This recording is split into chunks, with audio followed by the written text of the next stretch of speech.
ನಮಸ್ಕಾರ ಸ್ನೇಹಿತರೆ. ರೀಚಾ ಘೋಷ್ ಅವರ ಸಿಡಿಲಿನಂತ ಬ್ಯಾಟಿಂಗ್, ಕೊನೆಯ ಕ್ಷಣದವರೆಗೂ ಉಸಿರುಗಟ್ಟಿಸಿದ ಹೈ ಡ್ರಾಮಾ ಮತ್ತು 99% ಗೆಲ್ಲುವ ಹಂತಕ್ಕೆ ಹೋಗಿ ಕೊನೆಯಲ್ಲಿ ಸೋತ ಆರ್ಸಿಬಿ. ಹೌದು ಸ್ನೇಹಿತರೆ, ನಿನ್ನೆ ನಡೆದ ರಾಯಲ್ ಚಾಲೆಂಜರ್ಸ್ ಬೆಂಗಳೂರು ಮತ್ತು ಮುಂಬೈ ಇಂಡಿಯನ್ಸ್ ನಡುವಿನ ಪಂದ್ಯ ನಿಜಕ್ಕೂ ರೋಮಾಂಚನಕಾರಿಯಾಗಿತ್ತು. ಈ ಪಂದ್ಯದ ಸಂಪೂರ್ಣ ಮಾಹಿತಿ ಏನು, ಆರ್ಸಿಬಿ ಯಾಕೆ ಕೊನೆಯಲ್ಲಿ ಸೋತಿತು ಮತ್ತು ರೀಚಾ ಘೋಷ್ ಅವರ ಇನ್ನಿಂಗ್ಸ್ ಯಾಕೆ ಸ್ಪೆಷಲ್ ಅನ್ನೋದನ್ನ ಈ ವಿಡಿಯೋದಲ್ಲಿ ತಿಳಿಸಿಕೊಡ್ತೀನಿ. ಆದ್ದರಿಂದ ವಿಡಿಯೋವನ್ನ ಕೊನೆಯವರೆಗೂ ನೋಡಿ. ನೀವು ಆರ್ಸಿಬಿ ಅಭಿಮಾನಿಯಾಗಿದ್ದರೆ ಲೈಕ್ ಮಾಡಿ ಮತ್ತು ಚಾನೆಲ್ಗೆ ಸಬ್ಸ್ಕ್ರೈಬ್ ಮಾಡಿ.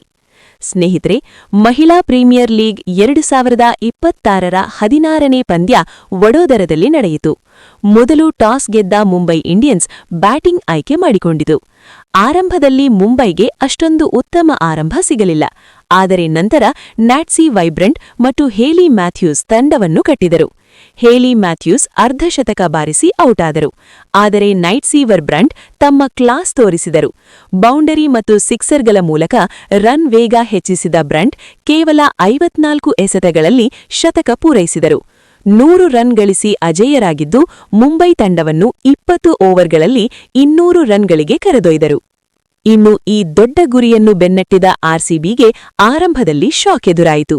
ಗ್ರೇಸ್ ಹ್ಯಾರಿಸ್, ನಾಯಕಿ ಸ್ಮೃತಿ ಮಂಧಾರ, ಜಾರ್ಜ್ ವಾಲ್ ಎಲ್ಲರೂ ಬೇಗನೆ ವಿಕೆಟ್ ಒಪ್ಪಿಸಿದರು. ಕೇವಲ 35 ರನ್ಗಳಿಗೆ 5 ವಿಕೆಟ್ ಕಳೆದುಕೊಂಡ ಆರ್ಸಿಬಿ ಸಂಕಷ್ಟಕ್ಕೆ ಸಿಲುಕಿತು. ಈ ಹಂತದಲ್ಲಿ ರೀಚಾ ಘೋಷ್ ನಿಜವಾದ ಫೈಟರ್ ಅನ್ನೋದನ್ನ ಸಾಬೀತು ಮಾಡಿದರು. ಅವರು ಒಬ್ಬರೇ ಹೊಣೆ ಹೊತ್ತು ಬ್ಯಾಟಿಂಗ್ ಆರಂಭಿಸಿದರು. ಅರ್ಧಶತಕದ ನಂತರ ತಮ್ಮ ಗೇರ್ ಬದಲಿಸಿದ ರೀಚಾ ಬೌಂಡರಿ ಸಿಕ್ಸರ್ಗಳ ಮಳೆ ಸುರಿಸಿದರು. ಒಂದು ಹಂತದಲ್ಲಿ ಪಂದ್ಯ ಆರ್ಸಿಬಿ ಕಡೆ ತಿರುಗುವಂತೆ ಕಾಣಿಸಿತು. ಮುಂಬೈ ಇಂಡಿಯನ್ಸ್ ಕೂಡ ಸೋಲಿನ ಭಯ ಅನುಭವಿಸಿತು. ಆದರೆ ರೀಚಾಗೆ ಇನ್ನೊಬ್ಬ ಬ್ಯಾಟರ್ನಿಂದ ಬೆಂಬಲ ಸಿಗಲಿಲ್ಲ. ಅಂತಿಮವಾಗಿ ರೀಚಾ ಘೋಷ್ 50 ಎಸೆತಗಳಲ್ಲಿ 90 ರನ್ ಬಾರಿಸಿ ಔಟ್ ಆದರು. ಅವರ ಇನ್ನಿಂಗ್ಸ್ನಲ್ಲಿ 10 ಬೌಂಡರಿ ಮತ್ತು 6 ಸಿಕ್ಸರ್ ಸೇರಿತು.